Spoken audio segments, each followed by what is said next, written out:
हमें ये लगा इस 26वीं तरमीम पे कि ये चीज़ें एड्रेस कर ली जाएंगी, तो लेकिन अब जो सिचुएशन सामने आई है उसमें लग रहा है कि ये अभी नहीं हो पाया। मेरा सवाल आपसे ये है, नहीं कैसे नहीं हो पाया, जरा मुझे देखिए 27वीं तरमीम की बातें होना शुरू हो गई हैं और अभी तक जो अदलिया पार्लियामेंट एक कशमकश जारी है उसका कोई एंड होता नज़र नहीं आ रहा। खैर ये भी नहीं हम कह सकते कि वो जारी रहेगा, लेकिन अभी तक कोई ऐसी सॉलिड हमें इंफॉर्मेशन नहीं आई कि ये चीज़ें ठीक हो गई हैं।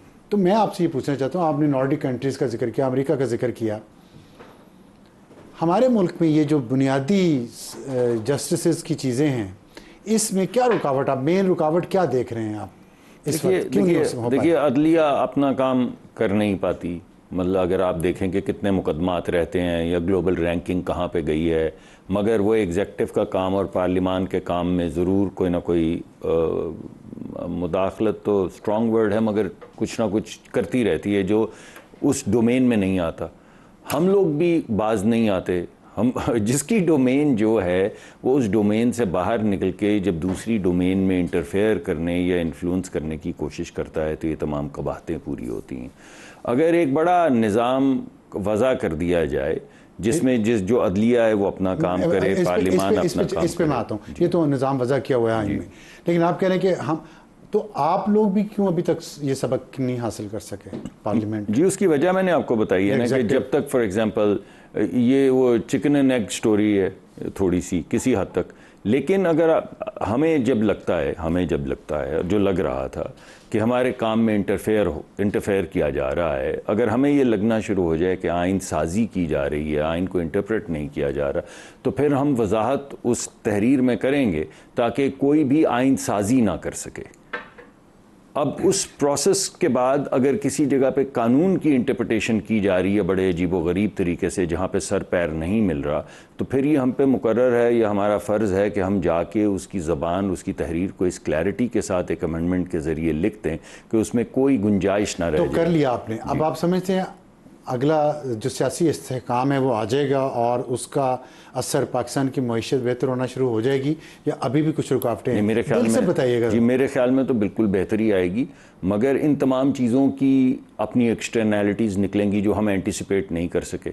अभी हमने क्या क्या हो सकती हैं? कोई अब जिस तरह हम पे अब बहुत से आपकी तरह के नकाद जो हैं वो ये कह रहे हैं कि पॉलिटिकल इंटरफेरेंस अब शुरू हो जाएगी। मेरे जैसे नकाद तो नहीं कह रहे, दूसरी तरह के नकाद। मैं तो मोहब्बत में कह रहा हूँ, आपसे दोस्ती है तो मैं आपका नाम ले लेता हूँ, आपके प्रोग्राम में बैठा हूँ, इस वजह से लिबर्टी लेता हूँ, सिर्फ मोहब्बत और दोस्ती की वजह से। नहीं, मैंने आपसे ये सवाल इसलिए पूछा कि वजीर के अलावा एक दानिश्वर भी है ना, तो आप मुझे उस हिसाब से। जी मैं यही कह रहा हूँ कि बहुत से नकाद जो हैं ये बात कर रहे हैं। आप कहीं भी जाएँ तो आपको PTI तो कह ही रही है ना कि आप जी इंटरफेयर कर रहे हैं, आपने सबसेविएंट कर रहे हैं। तो हम ये कहते हैं कि आप गिन लें, दो हमारी तरफ से वो जो पार्लिमानी कमेटी है उसमें दो बैठेंगे ट्रेजरी बेंच में से, यानी हुकूमत की तरफ से बैठेंगे, तमाम इत्तेहादी जमातों के दो रिप्रेजेंटेटिव होंगे। अगर आज की तारीख हो तो दो लोग बैठेंगे मौलाना और PTI की तरफ से, एक बैठेंगे अटॉर्नी जनरल हमारी तरफ से, एक बैठेंगे लॉ मिनिस्टर हमारी तरफ से, ये 4 हो गए। एक माइनॉरिटी जो कहा जा रहा है और एक टेक्निकल एक्सपर्ट, ये 6 हो गए। माइनॉरिटी का पार्लियामेंट से बाहर का होगा? नहीं, पार्लियामान के अंदर सेनेटर या MNA कोई भी हो सकता है जी, कोई भी हो सकता है ना, मगर या खातून होंगी, जो भी कम्युनिटीज़ कमज़ोर हैं, या माइनॉरिटी कोई ग्रुप होगा, तो 6 हो गए। अब दूसरी तरफ देखें तो 4 जज हैं, 2 जो हैं वो अपोजिशन की तरफ से नॉमिनेटेड लोग हैं, वो 6 के 6 बराबर हो गए। एक जो हैं जो हमारी जितनी भी ये काउंसिल्स हैं, बार काउंसिल्स, उनके एक रिप्रेजेंटेटिव होंगे। यानी टेंशन है ना उस प्रोसेस में, 6 एक तरफ, हमारी तरफ 6 हैं, उनकी तरफ 7 हैं। ठीक है, अब ये टेंशन चलेगी, मगर इस टेंशन में क्या एक्सटर्नैलिटी निकलेगी, किस हद तक इंटरफेरेंस होगी पॉलिटिकल, हमारे ख्याल में तो नहीं होगी। ये टेंशन चलेगी नहीं, हमने टेंशन क्रिएट की है स्ट्रक्चर में 7-6 का वोट करके। ये वोट अगर हम अमेंडमेंट ही कर रहे थे तो 10-2 का भी हो सकता था ना, 2 जज रख लेते। भी तो फिर प्रॉब्लम होती नहीं, कोई प्रॉब्लम ना होती, फिर तो हम बुलडोज करके निकल जाते। नहीं, आप ये कहना चाह रहे हैं आपने जो जमहूरी रवैया अपनाया, आप दावा करेंगे आपने जमहूरी रवैया अपनाया, उसकी वजह से हमारा एक्सटर्नैलिटीज की कम होंगी ना, कम होंगी या खत्म होंगी। हमने तो लेकिन वो टेंशन क्रिएट हो जाएगी। हमने वो तरीका नहीं, टेंशन ही तो पैदा करनी थी। आप टेंशन को दूसरी जाविये से देख रहे हैं। मैं ये कह रहा हूं कि यूनिलैटरलिज्म, यानी जब सारे के सारे जज थे तो वो अपने ही ग्रुप्स में ये से बात जो आप कर रहे हैं इससे तो जजेस को, अदलिया को और ऑपोजिशन को खुश होना चाहिए, सपोर्ट करना चाहिए सिस्टम को। लेकिन आप ये कह रहे हैं वो नहीं सपोर्ट करेंगे। नहीं, इसके बावजूद बहुत हद तक देखिए, जब ये बात शुरू हुई तो मौलाना ने कहा कि ये काले बैग में से काला कागज़ निकला है, फिर वो कागज़ जो है आहिस्ता आहिस्ता हरा हो गया, फिर वो कागज़ सफ़ेद हो गया, फाइनली सबने साइन कर दिया। पीटीआई ने कहा हम आग लगा देंगे, जला देंगे, भस्म कर देंगे, ये जो भी उनकी ज़बान होती उन्होंने बोली। मगर आखिर में आप ही लोगों के टेलीविज़न प्रोग्राम्स पे आके उन्होंने कहा कि ये मुसव्वदा हमारे लिए काबिल कबूल है, हमें खान से पूछ लेने दें। यानी मुसव्वदे पे उनको कोई एतराज़ नहीं है। दो लीडर गौहर साहब ने भी कहा, मेरे दोस्त सलमान अकरम राजा साहब ने भी मीर साहब के प्रोग्राम पे कहा कि हमें अब मुसव्वदे, जो ये मुसव्वदा है, इस पर काम किया जा सकता है। अब ये तकरीबन काबिल कबूल है जो मौलाना लेकर आए। तो जो मौलाना मुशावरत पीटीआई से करने के बाद, पीपल्स पार्टी से करने के बाद, हम से करने के बाद लेकर आए थे, वही आखिर में बनाना आइन। इसका मतलब मुसव्वदे के ऊपर तो एक किसी हद तक हमारा कंसेंसस, किसी हद तक क्या कंसेंसस तो हो गया, खान साहब नहीं माने। अब हमने कंसेंसस क्यों हुआ? क्योंकि ये जो बुलडोजिंग थी जिसके ज़रिए इंटरफेरेंस हो जाती, अगर हम कहते हैं कि 10 पॉलिटिशियन और 2 जज, हमने वो नहीं किया। हमने ये फैसला किया कि नहीं, 7 वोट उस तरफ रहने दो। देखिए आपकी बात बड़ी लॉजिकल है, मैं तो समझ रहा हूँ, लेकिन सारे नहीं समझ पा रहे। अगर इतनी लॉजिकल बात के बाद भी जो प्रैक्टिस एंड प्रोसीजर एक्ट के तहत अब कमेटी की रिकॉन्स्टिट्यूट हुई है, वो फैसला करती है, बेंच बना देती है किसी दरख्वास्त पे आईनी तरमीम को स्ट्राइक डाउन करने के खिलाफ, इस सूरत हाल में, क्योंकि इमरान खान ही माने ना, आपने कहा और सब मान गए हैं, तो अगर बेंच बन गया और आईनी तरमीम स्ट्राइक डाउन हो गई तो फिर देखिए ना, मैं आपको यही कह रहा हूँ, तो फिर नई तरमीम आ जाएगी। मतलब हम जब आप इस दायरे में घूमते हैं, मैं इसी वजह से यही बात कहने की कोशिश कर रहा हूँ। आप क्योंकि माशाल्लाह रोज़ ये प्रोग्राम करते हैं तो आपने ज़्यादा बेहतर तरीके से कह दी। अगर इसके नतीजे में वो इंटरफेरेंस रुक जाए और लोग एक मतानत के साथ अपना अपना काम करना शुरू कर दें, तो ना हमारी तरफ से प्रोवोकेशन होगी तो ना वो रिएक्ट करेंगे, ना उनकी तरफ से प्रोवोकेशन होगी तो ना हम रिएक्ट करेंगे, बिकॉज ये मुख्तलिफ आर्म्स हैं ना स्टेट के।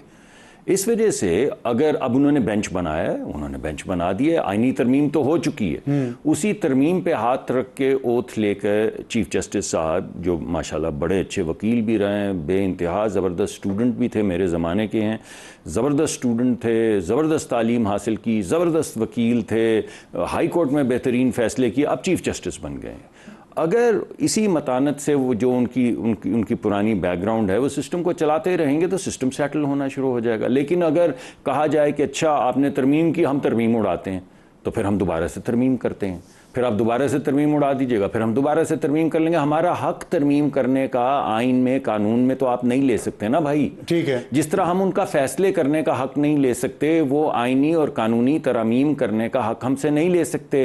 तो एक बेहतर आइन बनाने के लिए हम पे भी मुकर्रर है और उन पे भी मुकर्रर है। सवाल पैदा होता है कि जैसे अभी आपने खुद फरमाया कि तमाम सियासी जमातें एक कंसेंसस हो गया था, निज़ाम का भी कंसेंसस था, अदलिया का भी मेजर पार्ट कंसेंसस में शामिल है, एस्टेब्लिशमेंट का भी। तो फिर एक शख्स नहीं माना इमरान खान, तो उस शख्स का इस निज़ाम पे, इस रियासत के तमाम पिलर्स पे इतना असर है कि वो हिला देगा सब कुछ। नहीं, देखिए ना, कोई भी पॉलिटिकल जो शख्स हो, स्पेशली पॉपुलिस्ट, देखिए सबसे आसान चीज़ दुनिया में नफरत बेचनी है, सबसे आसान। आप तारीख उठा के देख लें, आप हिटलर नफरत खरीद लेगा। नहीं, मैं ये नहीं कह रहा हूँ आपको, नहीं, मेरा अपना मैं आपने क्योंकि इमरान साहब का जिक्र किया ना, तो मैं इमरान साहब के हवाले से बात कर रहा हूँ कि सबसे आसान चीज़ इंसानी तारीख में नफरत बेचना है। ठीक है, अब फ़लस्तीनियों के साथ जो हो रहा है, ये नफरत बिक रही है, उनको डीह्यूमनाइज किया जा रहा है, उनके बच्चों को बच्चा नहीं समझा जा रहा। कश्मीर में लोगों को डीह्यूमनाइज किया गया है, बच्चियों की सरों से चादरें उतारी गई हैं, तो उनको पहले चादर उतारने से पहले डीह्यूमनाइज करना पड़ता है। तो जो पॉपुलिस्ट होते हैं उनकी महारत होती है डीह्यूमनाइज करने में, कि ये औरत कोई औरत है, ये तो ऑपोजिशन की है, इस औरत की तो जो मर्जी कर दो, बाथरूम के अंदर कैमरे लगा दो, इसके मुतालिक इस तरह की बातें कर दो, ये कोई औरत थोड़ी, औरत तो वो है जो मेरी है, जो पाकीज़ा है, ये तो बाकी सारी ना पाकबाज ख़वातीन नहीं है। तो जब आपने इस तरह की गुफ्तगू करनी हो, जैसा कि ट्विटर वगैरह पे चलती रही है या जलसों में चलती रही है, या वो ज़बान बोली गई ख़वातीन के मुतल्लिक जो आपकी अपोनेंट हैं, जो कभी आप अपनी बेटी बेटे के सामने बैठ के नहीं घर में बोलेंगे, तो उससे पहले आपको इनको डीह्यूमनाइज़ करना पड़ता है। तो खान साहब में ये महारत है। इस महारत का सबसे बड़ा सबूत यह है कि उन्होंने एक कैंपेन चलाई। सोचिए, पाकिस्तान में बैठ के पाकिस्तान के एक्स सिलेक्टेड वज़ीर आज़म होने के बाद कैंपेन चलाई कि खान नहीं तो पाकिस्तान नहीं, और लोगों ने उसको चलाया। उनके जो पीछे मानने वाले हैं उन्होंने चलाया कि खान नहीं। बाहर जितने सब इस पे यकीन करते हैं कि खान नहीं तो पाकिस्तान नहीं, अभी देखे क्या कर रहे हैं वो। आप देखिए कि अभी अपने मुल्क के खिलाफ जो एक्स सिलेक्टेड वज़ीर आज़म जो है वो ख़त लिखवाए अपने मुल्क के खिलाफ कि इस पे क्या तुम सैंक्शंस लगाओगे। उस मुल्क को जिसको ये कहते थे कि इसने साइफर निकाल के उन्होंने कहा था कि इसने हमारी पार्लिमान पे हमला किया है, इन्होंने हमारे आइन और कानून को पामाल किया, यानी ऐलान जंग की है।